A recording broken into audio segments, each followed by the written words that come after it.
मैं तुम्हें जहर की पुड़िया देती हूँ, वह जहर अपने पति के खाने में मिलाते रहना। एक शादीशुदा लड़की गुस्से से अपने मायके आई और कहा, मैं अब अपने पति को 1 मिनट भी बर्दाश्त नहीं कर सकती। रोज़ रोज़ के झगड़ों से मैं तंग आ गई हूँ। मेरा दिल करता है उसे मार दूँ, लेकिन कानून से डरती हूँ, मेरी भी ज़िंदगी बर्बाद हो जाएगी।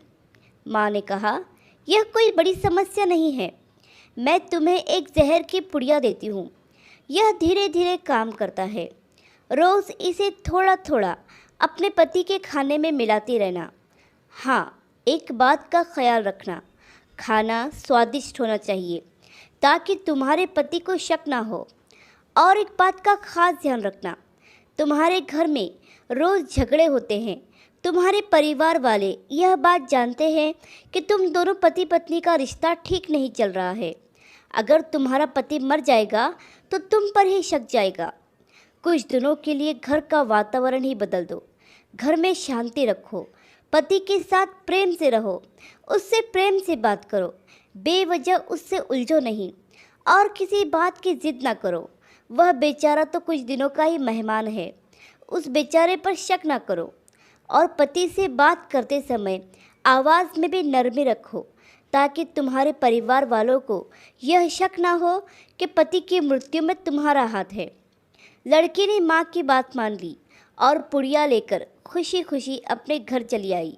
1 महीने बाद वह हड़बड़ाकर अपने मायके गई और जाती ही माँ के पैरों पर गिर गई और हाथ जोड़कर माँ से कहने लगी, माँ, क्या इस जहर का कोई तोड़ है?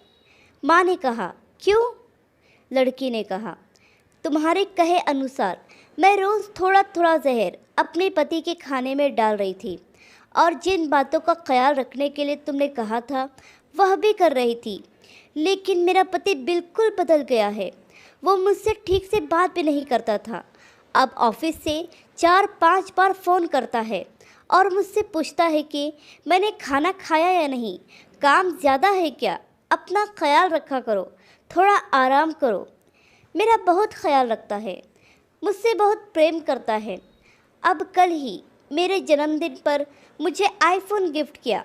कहने लगा, जानू, तुम बहुत दिनों से मुझसे आईफोन का कह रही थी।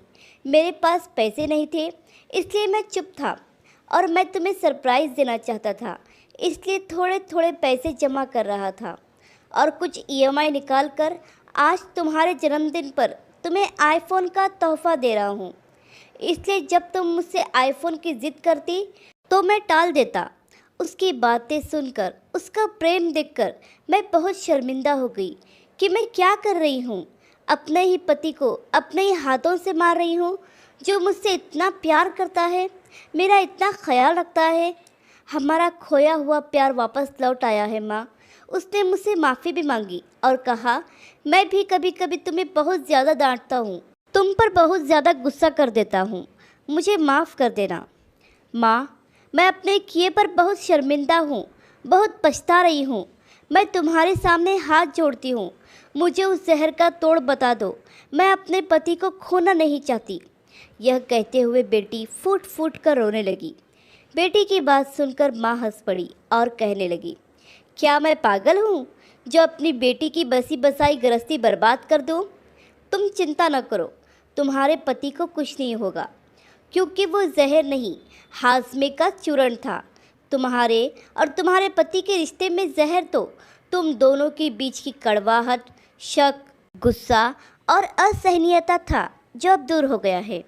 दोस्तों, पति पत्नी के बीच के इस जहर को काटने के लिए परिवार में बड़े बुजुर्गों का होना अवश्य ज़रूरी है। घर के बड़े बुजुर्ग हाजमे के चूर्ण की तरह होते हैं, जो रिश्तों की हांडी को स्वाद और जीने का तरीका सिखाते हैं, जो रिश्तों को संभाल कर रखने में अपने बच्चों की मदद करते हैं। आशा करती हूँ ये कहानी आपको पसंद आई होगी। इस कहानी पर आपकी क्या राय है, हमें कमेंट करके ज़रूर बताइए।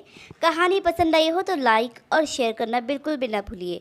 चैनल पर नए हो तो चैनल को सब्सक्राइब ज़रूर कीजिए। कहानी सुनने के लिए आपका बहुत बहुत धन्यवाद।